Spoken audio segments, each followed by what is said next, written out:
Okay, Assalamualaikum warahmatullahi wabarakatuh. Good morning, everyone. So, welcome back to our course for creative writing. So, today we are going to further discuss about poetry analysis. In last week, you have discussed about the introduction to poetry, yeah, and certain elements, yeah, or elements, to be implemented while assessing or while analyzing a poetry. Now we are going to focus specifically on the poetry analysis along with its elements and also the steps. Okay, so before we start, let's open by reciting Basmalah. Bismillahirrahmanirrahim. Okay, let's get started.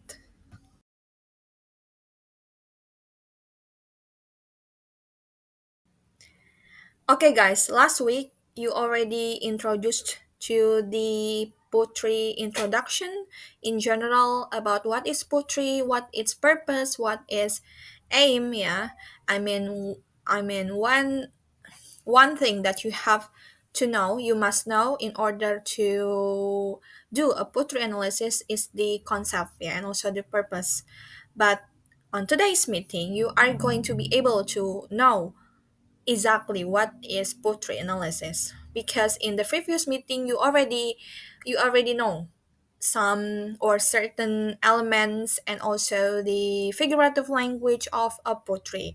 Yet on today's meeting you are going to deep dive into the poetry analysis because before you do a poetry analysis you have to be able to know the concept, the elements, the tone, the theme, and also the what is it the language features and also the steps, yeah, of the poetry. So today you are going to be able to make differences in such analyzing a poetry. For example, you have to know better about the elements of poetry, yeah, and also the steps. The steps you have to highlight today's meeting is about the elements and the steps because if you only know about the elements of poetry but you don't really know and you have no idea what is the step and what are the steps of analyzing a poetry, it means nothing, so you have to able to know both of them, the elements of poetry and also the steps, in order to be accurately and also properly analyze a poetry. Okay, that's it. That's the concept. Okay, let's take a look at this slide. Poetry analysis is examining the independent elements of a poem, yeah, or a poetry to understand the literary work in its entirety. Okay, and the next one, poetry analysis aim to unlock the layers of meaning and artistic elements in a poem, allowing readers to engage with the work on a deeper level, whether the personal or whether for personal enjoyment, scholarly study, or educational purposes. So, guys, you have to know that um, a pottery is actually developed, yeah, by certain elements because it means they are such a elements and also the what is it the concept of the poetry itself. So you have to understand the literary work, specifically poetry, in its entirety. You have to break down all of this all of those things that develop or that built based on or built to create a portrait.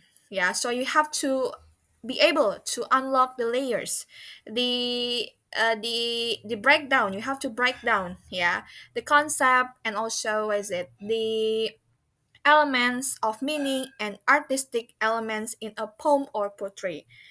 It means that, and it aims to allow you, yeah, as a readers, yeah, you can put yourself as a both reader or a writer, yeah, to engage with the work of yourself or the work of others on a deeper level, whether for personal enjoyment, scholarly study, or educational purposes. You have to know that there are many purpose or aims of a poetry. The putri, a putri, I mean, it aims either for personal enjoyment only, or even for scholarly study, or even for educational purposes. So there are many types of aims of the putri itself.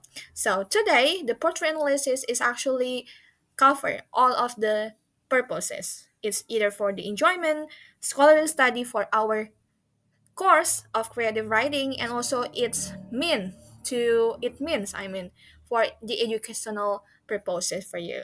Okay, that's all. Let's move on to the another slide. Okay, sorry.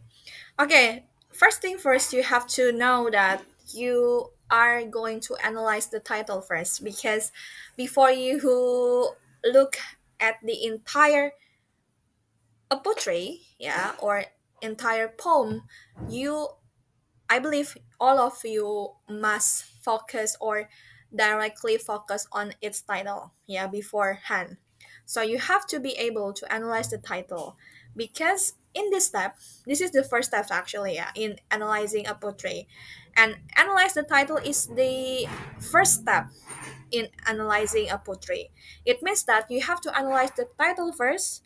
What do you predict this poem will be about? And write down your prediction. It's like a an activity, I mean, of doing a listening test or practice before you listen to an audio or the sources of the sound, I mean the monologue, either monologue or dialogue. You first have to, I mean, to look at the question, yeah, while or after you reading the question first, it means that you have to predict what the audio will be about.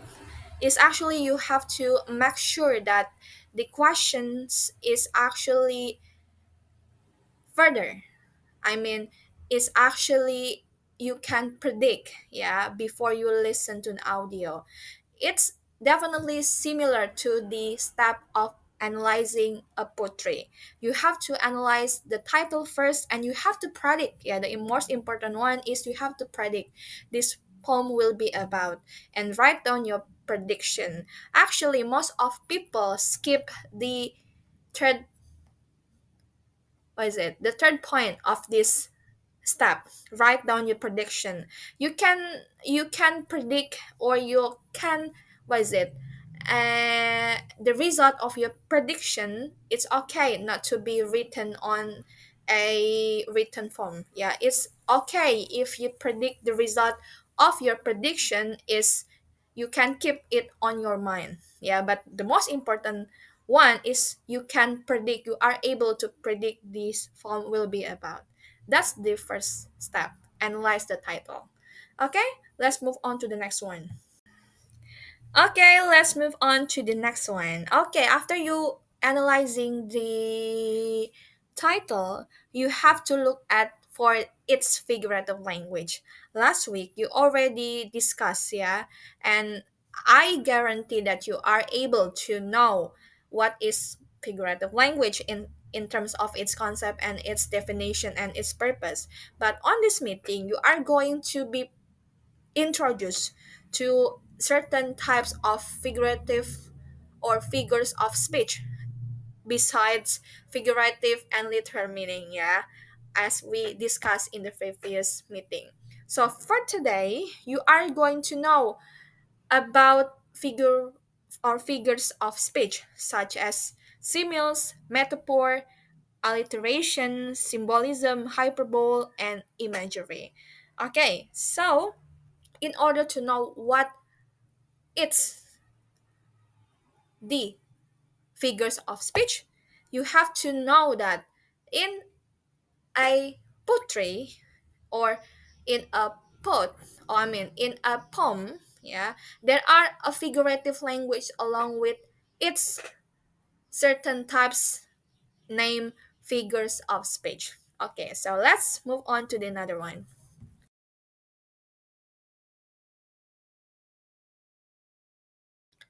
Okay, the first one is types of figurative language. Simile or simile, yeah, simile. Simile is a figure of speech that compares to unlike things and uses the the words like or as, and are commonly used in everyday communication.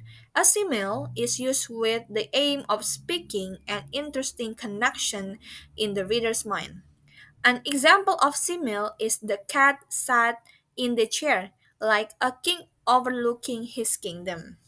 The cat sitting posture is compared to that of a king who relaxes or who relax in a special chair that is reserved for him and not any other person in the kingdom. So this one, simile, is actually included to the purpose of making a poetry in terms of its language become more evocative comparison to another type of literary work. So simile is actually like a figure of speech that compares to unlike things and usually uses or implement the words like or as. Okay, that's a simile. Okay, the next one is a metaphor. I believe most of you have already known, yeah, or familiar with this one. A metaphor is a statement that compares two things that are not alike. Unlike similes, metaphors do not use the words like or as.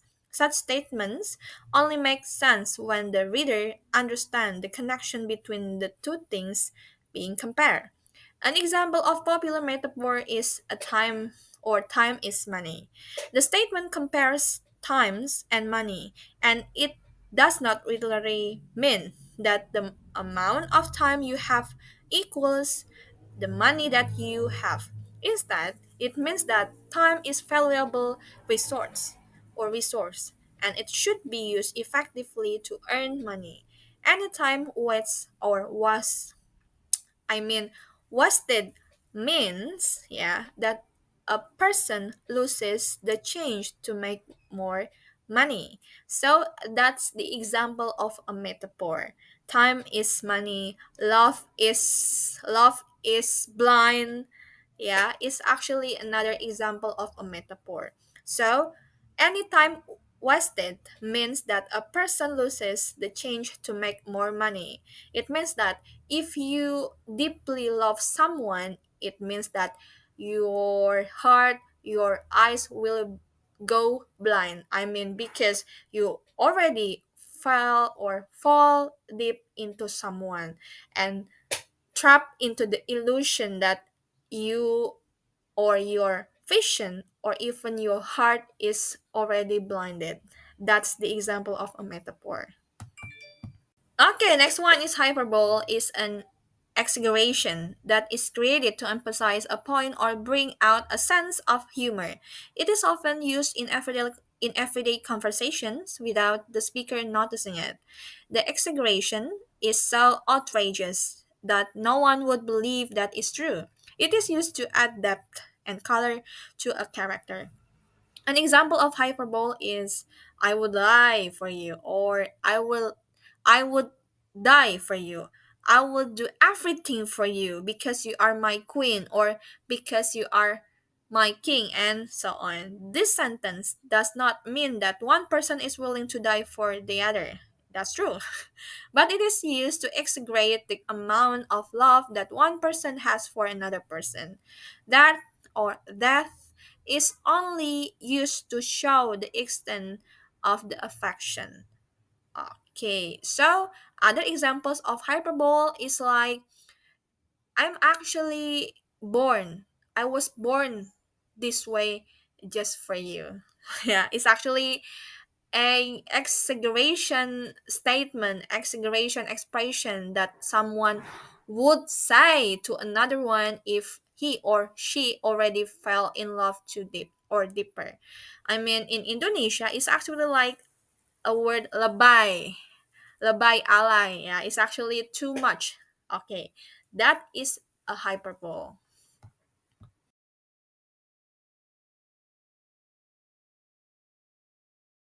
Okay, the pronunciation for this one is actually quite challenging, yeah.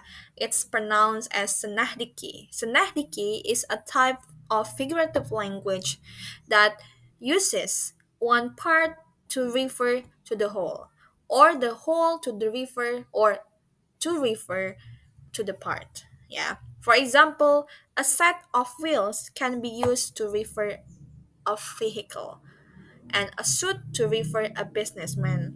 When referring to a car as a set of wheels, the wheels are only a part of the car and not the whole thing. Similarly, a typical businessman wears a suit alongside other accessories like a watch and briefcase. Yeah. So actually, it's like a unique or a symbol that represents something. Yeah. If you look someone or observe someone carrying a lot of money, you can directly judge or you can directly say that the man must be rich in material. Yeah, because money represent a rich. Yeah, money represent a wealth. So actually, that the example of sahnekdot, no sahnekdot, sanahdiki. Yeah, sanahdiki. That's it. Sanahdiki figurative language.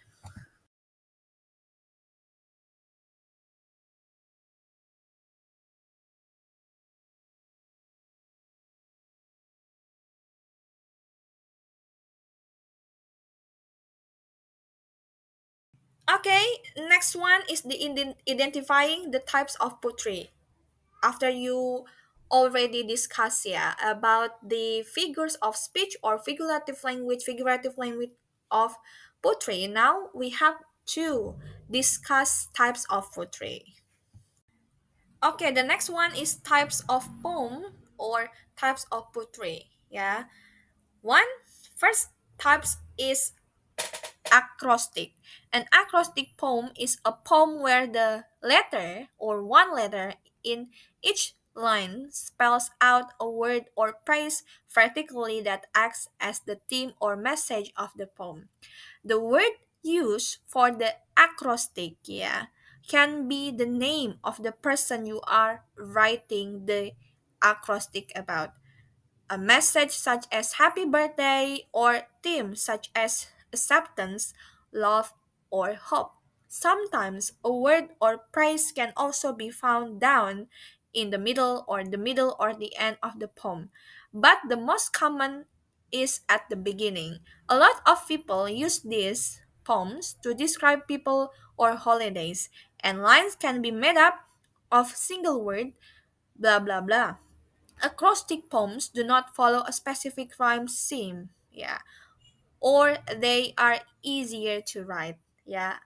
Actually, you are able to know this one if you are a K-pop fans or something that you like about Korean things, because in most of Korean variety show, there's a lot of the presenter and even the guest star doing this one or making an acrostic poem. It's basically a well known type of poem that actually mostly found in most Korean variety show. Yeah, you can discover the example of this acrostic form by yourself because it's already familiar, and I think it's better for you if you know the concept or the types or the example, even the example of acrostic form by yourself. Okay, so best of luck. Okay, the next one is ballad. Yeah, are you familiar the term of ballad? You probably are because people sometimes refer to songs, particularly romantic ones, as ballads. Yeah, in fact, ballad forms are frequently sung, or at least they are intended to be sung, and are often about love. Usually, these ballads tell a story, often a mystical nature, just as a song does. Ballad stands to have a refrain that repeats at various interval throughout. Okay, I think you or most of you familiar with this kind or the types of poem.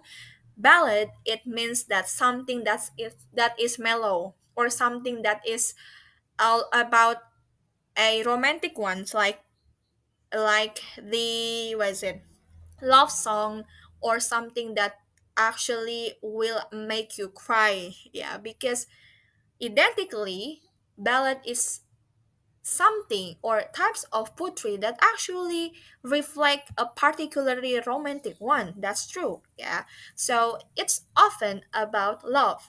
Yeah. But actually, beyond that, ballad is actually reflect a story that told by that I mean that narrated, yeah, that written by a poet, even for certain or actually for certain aims, yeah, such as for mystical nature, and also the what is it, the certain or variety of story. Yeah, so ballad is not all about the romantic one, but actually it tells everything that will make someone feel engaged about the poetry itself, okay, or poem itself. Okay, next one is imagery. We decided to place a focus on imagery poems because of the immense power that they possesses. Many poems can be classified as imagery poems. That's it, yeah, because imagery is actually some type of poems that actually implement or has its own figurative language, because most of the poetry are, yeah, most of the poem are actually uses a figurative language. However, some are better at the task than others. Individual will often imagery poems are known as images. Yeah, I think I made a mistake while typing this one, so I didn't omit this one because it's accidentally come over or appear on this slide, William Carlos. So you have to skip this one, William Carlos. Actually, the sentence ended at this one, images. So you have to explore and discover more about the imagery. Okay, actually there are only three types of poem or poetry, yeah. And next one, this one is actually the theme, yeah. It's actually the second step of, not the second step, probably this one is actually included to a step of analyzing a poetry, but it's not specifically the second step of analyzing a poetry. It's actually a step, yeah. Theme. Theme, the message of the poem. What does the author wants us to learn? And the last one, what is the poet trying to say about life? Is actually the one that you have to be able. Yeah. Some people say that theme, analyzing a theme should be the first thing you have to notice while analyzing a poetry or a poem. But instead, some of one or the most popular ones say that you can only judge or you can only identify, even analyze a theme of a poetry after you already discuss or analyze its theme, its figures of speech, and then after you learn or analyze about the types of the poem or the poetry itself.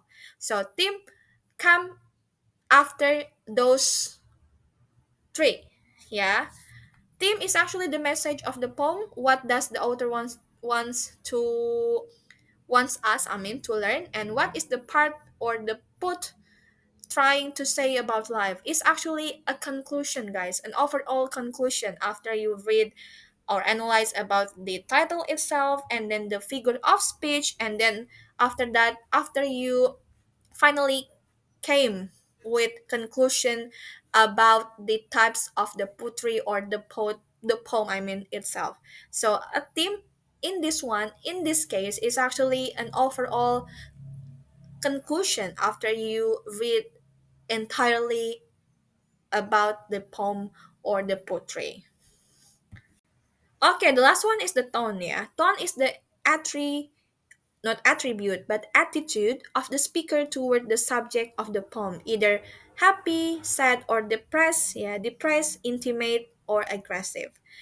That the tone may change throughout the poem, yeah.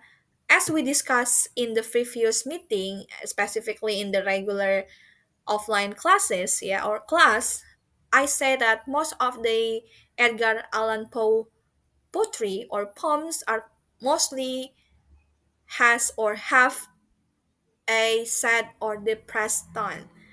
But actually, in the middle of the poetry or the poem is actually change. Yeah, the tone is not really dramatically changed, but actually it rise. Yeah, it definitely changed from the sad of the depressed one somehow change into the happy one. Yeah, or intimate, let's say. So actually, tone of a poetry or a poem, it can be changed, yeah, throughout the poem. But most of them, but some of them are definitely stay the same. Yeah, started from the first stanza or first line or first verse, yeah, of the poem until the last verse or the last stanza of the poem. But some of the poetry or the poem actually change either in the middle or at the end of the poetry or the poem itself. So that's the tone.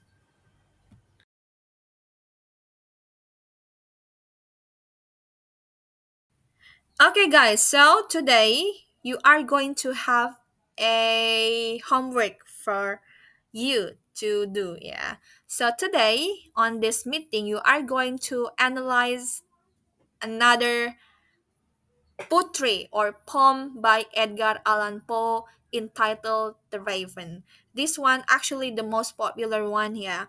So you have to be able to analyze this poetry in terms of its title, yeah, according to specifically according to its elements and also the step. Yeah. We already discussed a lot about it. So in this occasion, you have to be able to analyze this poetry accurately and properly according to its elements and also the steps of poetry analysis. Okay? Best of luck, guys. Okay, that's all for our meeting today. Let's close this one by reciting Hamdalah. Alhamdulillahirrahmanirrahim. Okay, thank you so much, guys. See you next week. Wassalamualaikum warahmatullahi wabarakatuh. See you.